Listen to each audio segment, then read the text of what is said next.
നിങ്ങളും നല്ല പണിയാ കാണിച്ചേ. ചേച്ചി അത് പിന്നെ നിങ്ങളെന്താ പറയാതെ പോയേ? ഏയ് ഒന്നുമില്ല. കാര്യം പറ. വണ്ടിക്ക് പണിയുണ്ടോ? അത് കുറച്ച്. എത്രയോ? ചേച്ചി അത് എന്തായാലും ഞാൻ വന്ന് തട്ടിയോണ്ട് സംഭവിച്ചല്ലേ. നിങ്ങൾ എന്തിനാ ഹോസ്പിറ്റലിൽ ക്യാഷ് അടച്ചേ? അതെ, ഞാൻ പാസ്പോർട്ടിന് അപ്ലൈ ചെയ്തിട്ടുണ്ട്. അപ്പൊ ഇവനാണ് പറഞ്ഞത് വേറെ പ്രശ്നമാവുന്നതിന് മുമ്പ് ഒതുക്കി തീർക്കാൻ. ഇങ്ങനൊരു അവസ്ഥ ആയതുകൊണ്ടാണ്. എത്രയാ അടച്ചത്? ഞാൻ ചോദിച്ചപ്പോ പറഞ്ഞു നിങ്ങൾ ക്യാഷ് അടച്ച് ബില്ല് വാങ്ങിച്ചോണ്ട് പോയിന്ന്. നമ്പർ പറ, ഞാൻ ഗൂഗിൾ പേ ചെയ്യാം. നമ്പർ പറയടോ, ഞാൻ ഇപ്പൊ ചെയ്തുതരാം.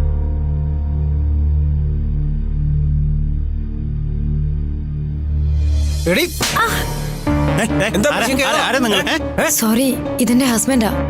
നിങ്ങൾ പൊയ്ക്കോ. പോയി വണ്ടി കയറി ബാക്കി